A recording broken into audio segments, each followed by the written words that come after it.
meningkat gitu. Jadi dahulu itu cuman dapat berapa ya?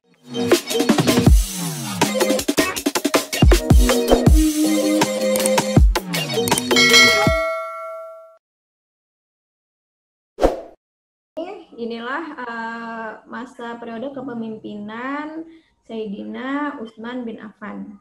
Nah, ini ya dari tahun 23 Hijriah sampai 35 Hijriah. Nah, jadi memang meningkatkan pendapatan dana Baitul Mal sampai mencapai 50 juta dirham. Itu cukup banyak, sangat banyak ya.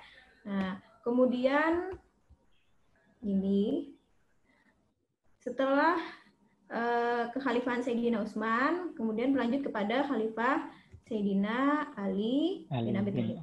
Nah, jadi masa Khalifah Sayyidina Ali sekitar 6 tahun. Sekitar 6 tahun dari tahun 35 Hijriah sampai ke 41 Hijriah. Nah, jadi di zaman Sayyidina Ali ini mungkin cukup singkat ya, jadi tidak terlalu lama. Cuman secara kontribusi ekonomiannya cukup luas, cukup banyak juga. Nah, diantaranya yaitu adalah pengangkatan, ini dari sisi pengangkatan khalifah. Jadi khalifah Sayyidina Ali itu diangkat atas dasar pemilihan umat. Jadi umat sepakat untuk mengangkat Sayyidina Ali saat itu. Kemudian pembenahan secara masif. Jadi memang ada beberapa perubahan-perubahan kebijakan. Di antaranya itu tadi mengganti pejabat-pejabat atau pegawai-pegawai yang terindikasi korupsi. Nah, jadi kalau memang ada laporan dan memang setelah diteliti memang beliau ini ada melakukan korupsi atau menggunakan dana umat gitu ya, dana dari Baitul Mal dan lain-lain sebagainya. Nah, itu diganti oleh Sayyidina Ali. Jadi diturunkan dari jabatan. Setelah itu Sayyidina Ali juga dengan sukarela menarik diri dari menerima bantuan dana dari Baitul Mal. Nah, jadi sama seperti Sayyidina Utsman beliau tidak menerima upah dari Baitul Mal, seperti itu juga Sayyidina Ali. Jadi Sayyidina Ali kalau ada daftar dana bantuan untuk para sahabat, untuk Sayyidina Ali menarik diri, ya udah nggak usah, saya nggak usah dikasih gitu ya dari dana Baitul Mal itu tadi. Setelah itu menetapkan pajak terhadap hasil hutan dan sayuran. Nah, karena kenapa? Karena saat itu negara Islam kan sudah cukup luas, jadi sudah menyebar gitu ya sampai ke daerah ini. Persia pun hampir secara keseluruhan sebagian besar sudah menjadi negara Islam gitu, yang mana negaranya itu bukan negara tandus lagi gitu. Jadi sudah mulai ada yang negara yang hutannya gitu ya. Nah, hasil dari perhutanan itu tadi itu mulai dikasih pajak. Nah, pajaknya untuk apa? Untuk dikirim ke negara. Jadi untuk pendapatan Baitul Mal. Setelah itu dan sayuran-sayuran. Nah, sayuran-sayuran kayak misalkan ada pedagang ini ya, petani sayuran. Nah, habis itu dijual dari hasil sayurannya itu tadi, itu pun juga ada pajaknya. Ini dimulai dari era kepemimpinan Sayyidina Ali. Nah, itu untuk apa pajaknya itu tadi? Yaitu untuk kepentingan umat juga gitu. Jadi bukan untuk kepentingan beliau pribadi. Setelah itu di zaman Sayyidina Ali juga mulai pencetakan mata uang atas nama negara Islam. Jadi sudah tidak menggunakan dinar atau dirham dari negara lain lagi ya. Jadi sudah mulai mencetak uang sendiri gitu dari negara Islam. Nah, berarti kalau dilihat seperti itu, berarti di saat peradaban manusia yang saat itu sudah mulai cukup meningkat karena sudah bisa mencetak uang sendiri ya. Nah, kemudian distribusi dana Baitul Mal sekali dalam seminggu, yaitu hari Kamis. Dan pada hari Sabtu mulai perhitungan yang baru. Nah, ini konsep yang berbeda dari yang sebelumnya. Kalau yang sebelumnya mungkin kayak Sayyidina Abu Bakar dan zaman Rasulullah, beliau langsung mendistribusikan. Kalau di zamannya Sayyidina Umar, beliau ada yang langsung didistribusikan, ada yang untuk dana umat. Nah, kalau dari Sayyidina Ali, ini beliau berbeda. Jadi beliau membagi tiap hari Kamis itu dana Baitul Mal harus didistribusikan. Tiap hari Sabtu mulai lagi gitu. Mulai perhitungan yang baru lagi. Nah, ini sekilas tentang praktek ekonomi Islam ya, ekonomi syariah di zaman Khulafaur Rasyidin. Nah, dari zaman Rasulullah sampai ke zaman Khulafaur Rasyidin. Jadi kalau sebenarnya jauh lebih luas lagi gitu pembahasannya, cuman inilah di antaranya itu tadi ya sekilas mengenai konsep perekonomian yang secara Islami atau secara syariah di era kenabian dan era Khulafaur Rasyidin. Nah, ini fase pertama dari pemikiran ekonomi Islam yang ada di zaman kita sekarang. Jadi setelah melihat, oh begitu perilaku perekonomian di zaman Rasulullah, oh seperti itu perilaku perekonomian di zaman Khulafaur Rasyidin. Nah, setelah zaman Khulafaur Rasyidin mulailah era Bani. Nah, jadi era kerajaan, yang mana kerajaan itu pun berasaskan atas asas-asas Islam juga. Jadi asas khilafah juga.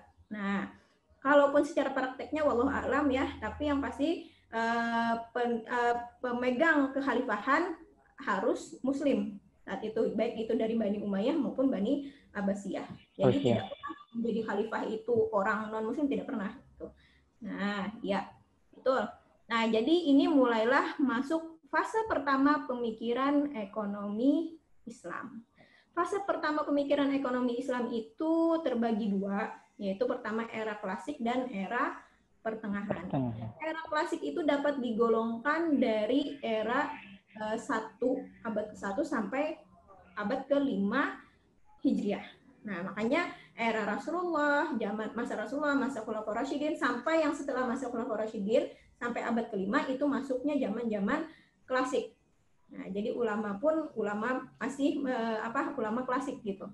Nah, jadi ini kita akan lihat pemikir ekonomi Islam pada era klasik abad ke-1 sampai abad ke-5 Hijriah. Siapakah mereka? Beliau-beliau ini adalah yang pertama yaitu adalah Zaid bin Ali bin Abi Thalib. Nah, beliau wafat pada tahun ke-80 Hijriah. Jadi masih termasuk tabi'in ya, masih termasuk tabi'in ini ya. Sahabat atau tabi'in ini masuknya gitu, karena beliau wafatnya masih di tahun ke-80 Hijriah. Masih abad pertama ini. Kemudian Sayyidina Imam Abu Hanifah juga. Nah, kenapa Imam Abu Hanifah ini, beliau pun background beliau itu adalah pengusaha juga, pedagang juga gitu. Nah, banyak kayak misalkan buku-buku tentang zakat itu atau tentang muamalah itu dari pemikirannya Abu Hanifah. Nah, yang menulis pemikiran Abu Hanifah ini siapa? Ya murid beliau. Siapakah murid beliau? Murid beliau itu adalah Abu Yusuf. Jadi mau tahu pemikiran-pemikiran Abu Hanifah banyak ditulis oleh Abu Yusuf. Nih, Abu Yusuf beliau lahirnya dari tahun 113 Hijriah sampai 182 Hijriah. Nah, ini termasuk era-era atau masa ulama klasik, abad klasik, jadi pondasi dari pemikiran ekonomi Islam. Di antaranya juga ada Asy-Syaibani, ada Abu Ubaid, ada Yahya bin Umar, Haris bin Asad al-Musahibi, kemudian Junaid al-Baghdadi, Ibnu Miskawi, Al-Mawardi, dan lain-lain sebagainya. Jadi banyak sebenarnya. Tapi pembahasan ekonomi Islam atau pemikiran ekonomi Islam itu tidak dijadikan satu pembahasan khusus. Nah, seperti misalkan pemikirannya Abu Hanifah. Beliau memasukkan pemikiran tentang muamalah itu di dalam kajian fikih muamalah. Tidak secara khusus. Misalkan ada buku tentang iktisad gitu, tuh tidak ada gitu. Jadi masuknya lebih condong ke hukum, lebih condong ke syariahnya. Nah, ini secara mungkin lebih mendetail ini di sini ya, di era klasik ini tadi. Nah, sejarah pemikiran ekonomi Islam oleh ulama klasik diantaranya pembahasan masih sekitar hukum muamalah maliyah di bidang fikih. Kemudian sudah ada fatwa mengenai jual beli secara angsuran yang difatwakan oleh Zaid bin Ali bin Abi Thalib. Nah, kemudian fatwa mengenai jual beli salam oleh Imam Abu Hanifah. Kemudian konsep al-kasab, jadi bekerja itu suatu keharusan ya.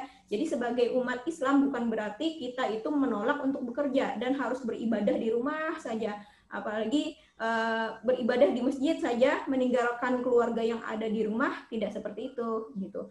Nah, jadi dan konsep bekerja ini pun dijelaskan oleh Asy-Syaibani. Nah, beliau ini ulama juga di zaman dahulu. Jadi ulama termasuk dalam ulama-ulama klasik juga ya. Nah, kemudian baru ada teori al-kharaj. Nah, inilah dapat dikatakan pemula dari ini awal-awal yang menulis tentang kajian ekonomi secara Islam. Jadi ekonomi Islam gitu ya, yang ditulis oleh Abu Yusuf, murid dari Imam Abu Hanifah. Yaitu bukunya itu adalah Al-Kharaj. Bukunya itu tadi ditulis atas permintaan Khalifah Harun ar-Rasyid. Nah, untuk apa? Untuk kebijakan perekonomian yang dipimpin oleh Harun ar-Rasyid saat itu. Nah, setelah itu ada juga kitab Al-Amwal dari Abu Ubaid. Sama juga kitab Al-Amwal ini untuk administrasi negara juga. Karena yang dibahas di dalamnya itu tentang kharaj, tentang fai, usyur, dan lain-lain sebagainya itu. Nah, itu yang dibahas di dalam kitab Al-Amwal dan kitab Al-Kharaj. Al-Kharaj. Nah, itu tadi. Setelah itu, kalau kita melihat, ini kan masuknya dari abad ke-1 sampai abad ke-5 Hijriah. Nah, abad ke-1 sampai abad ke-5 Hijriah ini ada dua kerajaan. Nah, dua kekhalifahan yang memegang tongkat kepemimpinan saat itu. Yang pertama yaitu adalah dari Bani Umayyah. Dari Bani Umayyah ini memimpin hampir mencapai 90 tahun. Nah, dari setelah era kepemimpinan Khalifah Sayyidina Ali ya, dari Sayyidina Ali kemudian Sayyidina Hasan paling berapa bulan gitu ya, ada yang menyatakan 6 bulan, ada yang berapa bulan gitu. Kemudian tonggak kepemimpinan beralih kepada Muawiyah. Dari Muawiyah, Bani Muawiyah. Ini tadi Bani Umayyah. Nah, ini kita akan masuk periode kepemimpinan atau periode Bani Muawiyah ini tadi dari tahun 41 sampai 132 Hijriah. Nah, kepemimpinan yang berkontribusi secara ekonomi diantaranya adalah Muawiyah bin Abi Sufyan. Nah, Muawiyah bin Abi Sufyan adalah memang pendiri dari kepemimpinan Bani Muawiyah, Bani Umayyah ya, Umayyah. Kemudian diantaranya juga yang memiliki kontribusi cukup banyak gitu ya di bidang ekonomi, diantaranya adalah Abdul Malik bin Marwan. Kemudian yang paling banyak kontribusinya di bidang ekonomi Islam itu diantaranya adalah Umar bin Abdul Aziz. Karena Umar bin Abdul Aziz beliau ini tidak hanya seorang pemimpin, bukan hanya keturunan dari khalifah-khalifah sebelumnya, tapi beliau memang memiliki tingkat keilmuan secara agama yang cukup bagus. Jadi belajar agama gitu. Akhirnya tahu yang mana ini boleh, ini tidak boleh. Ini melanggar syariat, ini tidak melanggar syariat.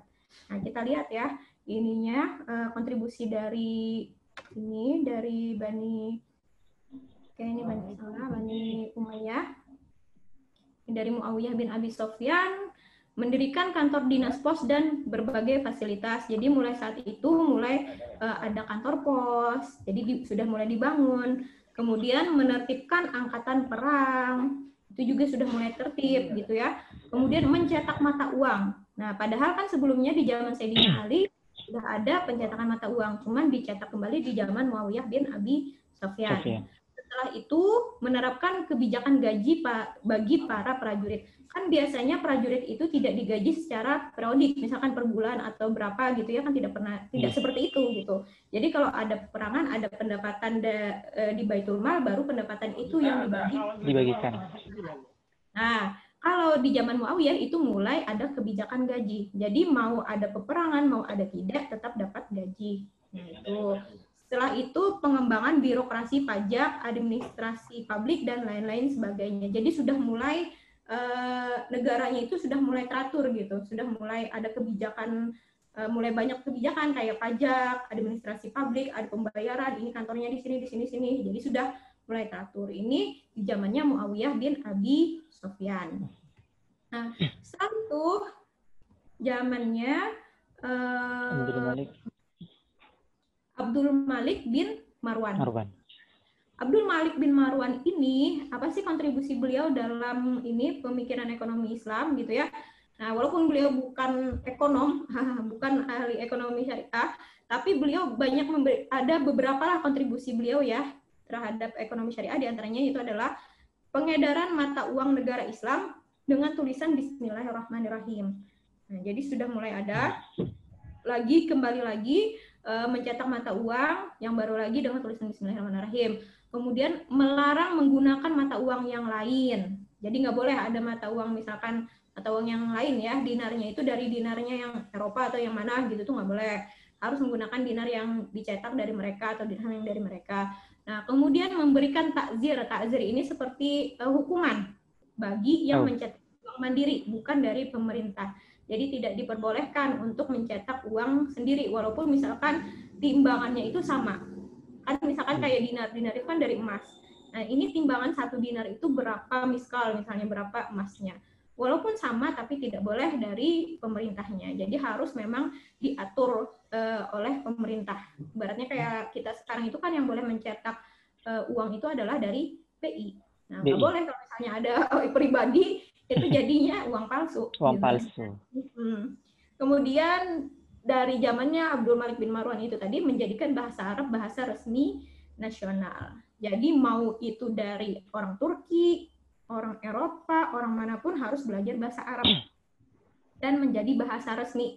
Jadi kalau misalnya pas di kantor-kantor gitu atau di Diwan namanya ya, itu harus wajib menggunakan bahasa Arab. Nah, setelah itu zamannya Umar bin Abdul Aziz. Nah, zaman Sayyidina Umar bin Abdul Aziz ini, beliau ini beliau ini dikatakan juga sebagai khalifah yang kelima. Kenapa? Karena saking bagusnya, jadi secara kepemimpinannya itu saking bagusnya, kemudian dan memang orangnya sangat amanah, jujur, dan tahu agama. Jadi sangat mengamalkan agamanya. Nah, jadi pertama, apa yang beliau lakukan ketika beliau dilantik menjadi seorang raja, beliau mengembalikan uang-uang umat yang mana mungkin bisa jadi oleh kakek nenek beliau itu terpakai. Karena kenapa? Di zaman Bani Umayyah ini, sebelum kepemimpinan Umar bin Abdul Aziz, kan dana Baitul Mal itu kan sebenarnya peruntukannya untuk umat. Nah, untuk umat dan kepentingan negara. Nah, tapi sejak kepemimpinan awal ini, Muawiyah, Bani Umayyah itu tadi, jadi ada dana yang khusus untuk keluarga kerajaan. Nah, jadi oleh Umar bin Abdul Aziz ini tadi, dana-dana yang dahulu yang pernah terpakai dari kerajaan itu dikembalikan. Dikembalikan kepada Baitul Mal. Jadi udah semua harta beliau dan harta keluarga beliau itu diperuntukkan untuk dana Baitul Mal. Saking tahunya gitu. Dan beliau memang saat itu meminta ampun dan minta ridha gitu. Mudah-mudahan dosa-dosa pendahulu beliau, kakek nenek beliau itu diampuni gitu dengan cara beliau mengembalikan uang-uang umat yang terdahulu. Nah, yang terpakai mungkin seperti itu. Nah, kemudian mengembalikan ajaran Islam secara menyeluruh, menyerahkan seluruh harta kekayaan dirinya dan keluarganya tidak wajar kepada kaum muslimin melalui Baitul Mal, tidak mengambil upah, jadi sama seperti Sayyidina Utsman dan Sayyidina Ali juga dan pendahulunya beliau itu tidak mengambil upah dari Baitul Mal, mengurangi beban pajak. Jadi pajak kan memang ada ya, memang sudah ada kewajiban pajak. Jadi yang baik yang muslim maupun non muslim itu ada kewajiban untuk membayar pajak, itu dikurangi. Memperbaiki tanah pertanian, jadi mulai diperbaiki jalan-jalan dan sumur-sumur, menyantuni kaum fakir miskin. Jadi memang beliau ini sangat pemurah sekali. Jadi menyantuni banyak kaum fakir miskin. Kebijakan jadi jaminan sosial bagi yang meninggal dunia. Jadi misalkan ada keluarga yang meninggal, maka orang yang ditinggalkan itu tadi diberikan jaminan sosial, dapat dana dari Baitul Mal. Kemudian yang terakhir yaitu adalah membuka rumah makan gratis untuk fakir dan miskin. Jadi beliau sengaja tuh ada rumah makan, siapa aja yang memang tidak mampu atau yang musafir, misalkan di perjalanan kemudian bekalnya habis, boleh makan gratis di rumah makan itu tadi, yang dibangun oleh Umar bin Abdul Aziz itu tadi. Nah, mungkin konsep yang seperti ini sudah mulai ada ya yang menerapkan gitu di daerah kita. Ya, ada ya Rio ya. Nah, itu tadi gratis gitu, kali ada misalnya tiap hari Jumat biasanya ada tuh yang mau ngasih ini nasi gitu, silahkan diambil. Nah, itu kemudian, nah inilah diantara perluasan wilayah Islam di zaman Bani Umayyah itu cukup besar ya. Jadi ini tidak terlalu terlihat jelas, tapi memang ke wilayah Bani Umayyah itu sampai Andalusia. Andalusia itu kan sudah masuk Eropa. Di Spanyol gitu, sebagian Spanyol tuh cukup sangat luas. Nah, jadi yang non Arab pun menjadi harus menjadi wilayah di bawah kepemimpinan Bani Umayyah. Nah, setelah itu kita masuk ke Bani Abbasiyah. Bani Abbasiyah ini periodenya dari tahun 132 sampai 656 Hijriah. Jadi hampir 5 abad, hampir 500 tahun, itu cukup jauh dan cukup lama. Sehingga kepemimpinan Abbasiyah ini banyak perubahan ya. Jadi banyak perubahan. Nah, dia dibagi kepemimpinan itu pada 3 periode. Periode yang pertama berlangsung dari tahun 132 Hijriah sampai 232 Hijriah. Nah, kepemimpinan secara penuh di tangan khalifah, jadi khalifah yang memimpin saat itu. Kemudian periode yang kedua itu dari tahun 232 sampai 590 Hijriah, kepemimpinan berpindah tangan ke golongan Turki. Nah, jadi sudah mulai golongan Turki yang memegang kepemimpinan saat itu. Nah, kemudian 232 sampai 334 Hijriah itu dari Bani Buwai. Kemudian di golongan Turki itu 232 sampai 334 Hijriah. Bani Buwai itu dari 334 sampai 447 Hijriah. Dan Bani Saljuk, nah ini Bani Saljuk ini dari 447 sampai 590 Hijriah. Bani Saljuk inilah yang menurunkan keturunan dari kerajaan Turki Utsmani. Nah, itu tadi ya. Nah, kemudian periode ketiga yaitu berlangsung dari 590 sampai 656, jadi sekitar 60 tahun, itu kembali ke tangan khalifah, namun hanya di Baghdad saja. Baghdad itu di Irak. Nah, tapi daerah yang lain tetap dipimpin oleh oleh gubernurnya masing-masing itu tadi. Nah, ini periode zamannya Khalifah Abbasiyah. Dari kekhalifahan Abbasiyah atau Bani Abbasiyah. Tokoh-tokohnya siapa saja? Tokoh-tokohnya yang mungkin banyak kontribusinya, cukup banyak kontribusinya terhadap ekonomi Islam, di antaranya adalah Abu Ja'far Al-Mansur, kemudian Al-Mahdi, kemudian Harun Ar-Rasyid, dan Al-Ma'mun. Ini yang paling sering ya. Kalau Harun Ar-Rasyid tuh zamannya Zamannya Abu Nawas ya. Jadi itu sering kita dengar ini cerita-ceritanya gitu ya. Nah, kemudian Al-Ma'mun juga.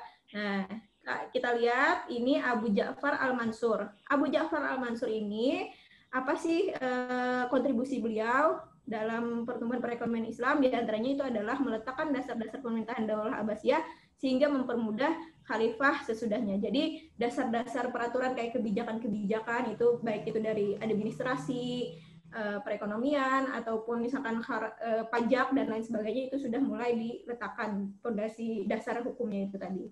Nah, setelah itu kemudian masuk ke Al-Mahdi, zamannya Al-Mahdi. Ini beliau banyak membantu musafir haji. Nah, kenapa tiap khalifah itu banyak memberikan bantuan kepada para haji? Nah, karena zaman dahulu apabila menjadi khalifah, maka merekalah pemegang kota suci Mekah dan Madinah.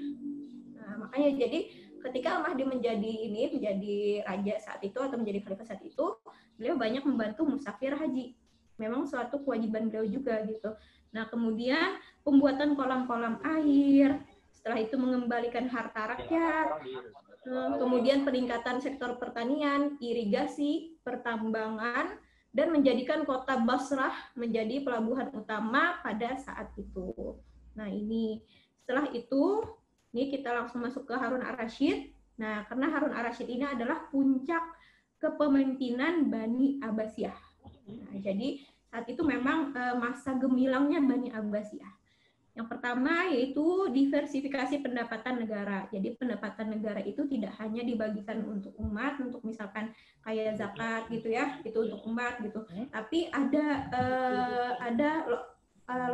lokalnya yang lain gitu. Jadi ada bagian-bagian yang lain. Ini untuk pembangunan jalan, ini untuk kesehatan, ini untuk keamanan gitu. Nah itu sudah mulai diversifikasi. Kemudian membangun kembali Baitul Mal, jadi yang mana sebelumnya mungkin Baitul Mal tidak terlalu berfungsi, kemudian mulai berfungsi lagi sebagaimana mestinya di zaman Harun ar-Rasyid. Mengangkat wazir ini adalah menteri ya, jadi ini menteri dengan beberapa sektor, jadi ada misalkan menteri perekonomian, menteri yang lain, menteri pertahanan, dan lain sebagainya. Beliau sangat mendukung perkembangan ilmu pengetahuan dan agama. Nah, kemudian istrinya membangun aliran air untuk air minum bagi jemaah haji di Arafah. Jadi sangat terkenal tuh. Zaman dahulu kalau orang pergi haji itu ibaratnya seperti orang yang berjihad fisabilillah. Kenapa? Karena yang pertama jalannya itu kan tandus, padang pasir gitu. Belum lagi air, bisa jadi kekurangan air. Di Arafah itu sampai sekarang pun kalau pas musim panas, panas banget. Jadi sangat panas. Bisa jadi terjadi heat stroke itu. Jadi kalau seandainya kepalanya itu ya kalau nggak tahan tuh bisa jadi orang tuh tiba-tiba stroke gitu karena saking panasnya. Nah di zaman Harun ar-Rasyid ini salah satu istri beliau itu ada namanya siapa ya beliau ya, Siti Zubaidah. Nah itu beliau itu yang membangun dari harta istrinya itu tadi. Jadi memang dari kontribusi si istri beliau ini tadi gitu untuk perekonomian umat, untuk kesejahteraan umat, nah, untuk orang-orang haji yang datang ke Arafah. Jadi membuat sumur, mengalirkan aliran airnya itu tadi dari tempat yang jauh, dari sumber air yang jauh. Nah itu cukup jauh itu ya tadi ya. Setelah itu dan lain-lainnya. Jadi banyak sebenarnya kontribusi dari Harun ar-Rasyid, cuman yang ini yang sangat sangat terlihat ya dari kepemimpinan Harun ar-Rasyid. Setelah itu kepemimpinan Al-Ma'mun. Ya, jadi Al-Ma'mun ini beliau sangat pecinta ilmu pengetahuan, baik itu ilmu pengetahuan yang sains ataupun ilmu agama, jadi sangat cinta. Kemudian memberikan sumbangan keilmuan yang sangat besar pada peradaban Islam. Kenapa? Karena beliau ini mendukung pendidikan. Jadi sangat mendukung pendidikan. Nah, membuat tim penerjemah buku-buku asing gitu. Nah, kemudian membangun sekolah hingga perguruan tinggi itu di zamannya Al-Ma'mun. Dan membangun perpustakaan yang sangat besar, yang sangat lengkap itu namanya adalah Baitul Hikmah di Baghdad dan lain-lainnya. Nah, inilah kontribusi dari kepemimpinan Al-Ma'mun. Nah, setelah itu zamannya Turki Utsmani. Nah, karena setelah zamannya Al-Ma'mun itu tidak kontribusi ke perekonomiannya tidak cukup terlihat gitu ya. Nah, langsung ke zamannya Turki Utsmani. Di zaman Turki Utsmani ini kebijakan yang diterapkan oleh khalifah sebelumnya dari Bani Abbasiyah. Jadi masih melanjutkan kebijakan seperti Bani Abbasiyah. Setelah itu pendapatan negara berasal dari kharaj, jizyah, zakat, fai, ganimah, dan usyur itu tetap dijalankan. Kemudian pengelolaan awalnya dengan cara desentralisasi, hanya saja banyak terjadi penyimpangan dan dirubah menjadi mencetak mata uang kerajaan ini dan menerapkan agraria. Agraria itu dari warisan Bizantium. Nah itu tadi ya. Ini kekuasaan Turki Utsmani sangat luas. Nah, sampai di sini kita mulai masuk sudah. Ini Bu, ada ya? Pertanyaan Bu, boleh lah Bu? Boleh. Nah, gimana tuh ini? Di abad pertengahan Bu tadi. Nah di abad pertengahan kan ada dinasti Umayyah sama dinasti Abbasiyah. Nah yang ingin saya tanyakan tuh di dinasti Abbasiyah itu pernah saya baca pada salah satu kepemimpinan dari pemimpin pada dinasti Abbasiyah itu ada mengeluarkan kebijakan yang dilakukan oleh pemimpin Abbasiyah Bu dalam sektor ekonomi, yaitu dengan cara memindahkan ibu kota dari Damaskus ke Baghdad. Nah pertanyaannya, yang melatar belakangi pemimpin Abbasiyah tersebut mengeluarkan kebijakan tadi itu Bu, apa Bu? Bisa dijelaskan Bu? Oh ya, nah ini kan yang pada awalnya di zaman kepemimpinan Bani Umayyah Jadi itu kan ibu kotanya kan tidak di Baghdad ya, di Basrah ya. Ya kan? Di Syria intinya. Nah, kemudian setelah ini berpindah ini kepemimpinan ke tangan Bani Abbasiyah, itu akhirnya mereka memindah ibu kota itu dari Basrah ke Baghdad. Baghdad itu di Irak. Nah, kenapa? Karena pertama, yang salah satu ini ya dari literatur yang Ibu baca, dikarenakan pendukung untuk kerajaan atau kepemimpinan Bani Abbasiyah itu mayoritas berada di Baghdad. Jadi pendukungnya itu gitu, yang pro terhadap kerajaan itu berada di Baghdad. Sedangkan di Basrah saat itu, di Syria saat itu banyak masih banyak pendukungnya Bani Umayyah. Jadi tidak mungkin untuk secara kalau secara pendukung itu akan bahaya kalau seandainya kerajaan Bani Abbasiyah itu tetap di tempat yang berada sebelumnya gitu. Khawatirnya kan nanti banyak terjadi pemberontakan dan lain sebagainya. Karena memang ya itu tadi ya, karena ini sudah bukan sistem seperti khalifahnya di zaman Khulafaur Rasyidin, ini kan sudah sistemnya monarki ya, monarki kerajaan gitu. Itu pasti ada yang pro dan kontra. Nah, yang pro akan lebih baik jika mereka berada di tempat orang-orang yang memang mendukung mereka, dan itu akan menjadi lebih aman. Walaupun dana yang dikeluarkan itu tidak sedikit. Kenapa? Karena di zaman Bani Umayyah itu kan sudah cukup lama, itu 90 tahun. Bahkan pemindahan ibu kota itu sudah tidak lagi di Madinah dan berpindah ke ibu kota yang baru itu sudah dari zamannya kalau tidak salah itu dari zamannya Sayyidina Umar. Jadi sudah tidak di Madinah lagi gitu. Karena Islam itu sudah mulai melebar sangat luas. Nah, ketika mulai kepemimpinan Bani Abbasiyah, mau tidak mau mereka tidak bisa bertahan di ibu kota yang lama. Karena di sana banyak yang kontra terhadap masih banyak pendukung Bani Umayyah yang sebelumnya gitu. Baik dari pertimbangannya mungkin ya, dari segi keamanan, karena mau nggak mau mereka harus bertahan, kan sudah menggulingkan pemerintahan yang sebelumnya. Kemudian mungkin dari segi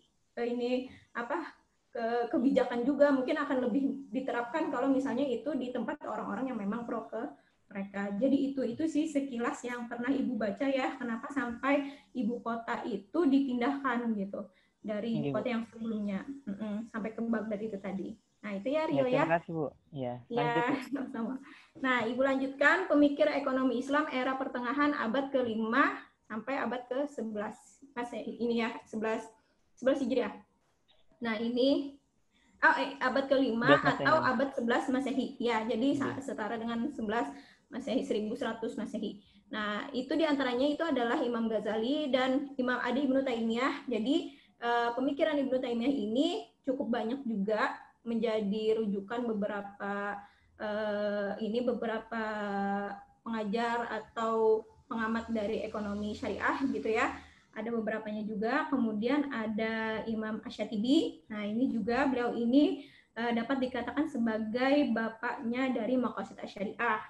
Nah, jadi ini dari pondasi menyimpulkan atau merumuskan konsep Maqasid Asy-Syariah.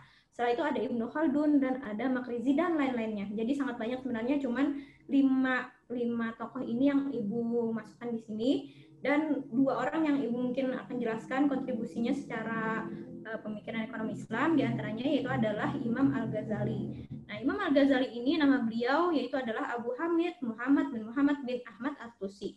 Beliau menjelaskan mengenai konsep maslahah.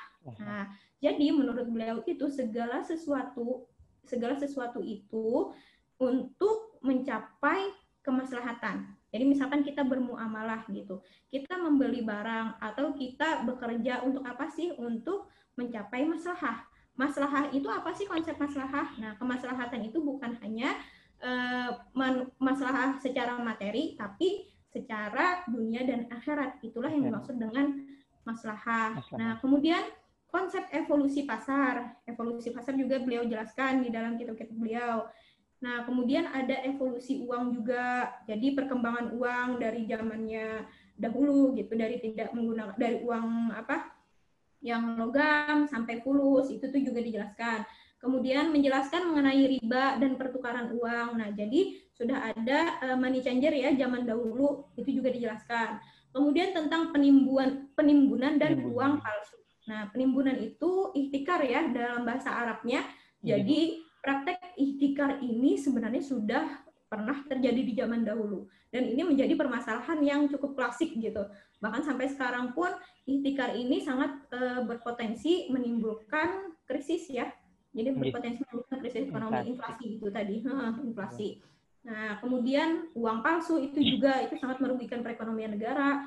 Kemudian ada teori produksi dan lain-lain sebagainya. Jadi kalau misalnya kita mengacu pada pemikiran Imam Ghazali, di situ ada juga gitu pemikiran mengenai ekonomi Islam. Nah, setelah itu, nah ini yang paling sering menjadi rujukan penelitian-penelitian para mahasiswa ya. Nah, yaitu adalah mengenai konsep maqasid asy-syariah. Nah, kenapa konsep maqasid asy-syariah? Maqasid asy-syariah ini adalah tujuan dari syariah. Tujuan dari hukum Islam itu apa sih gitu. Jadi misalkan kita bekerja itu untuk apa? Nah, menurut Imam Asy-Syatibi, maqasid asy-syariah itu ada 5, yaitu ada 5 pilar. Jadi 5 tiang gitu. Yang pilar yang pertama yaitu adalah menjaga agama. Nah, tujuan kita melakukan sesuatu apapun itu pertama itu adalah tujuannya adalah untuk agama. Kita sekolah, apakah hanya untuk bekerja? Kan tidak. Kita sekolah untuk ilmu pengetahuan. Agar apa? Agar kita tidak tersesat nanti. Nah, kita belajar agama untuk apa? Ya untuk selamat di dunia dan di akhirat. Akhirnya kan untuk kepentingan agama juga. Agama untuk apa? Biar negara. Kalau orang sudah mengerti agama, mereka tidak akan melakukan kejahatan atau penipuan. Kalau tidak melakukan kejahatan dan penipuan, maka akan terjadi perdamaian. Kan memang itu tujuannya. Gitu. Nah, kemudian setelah itu hifzul nafas, menjaga keselamatan jiwa.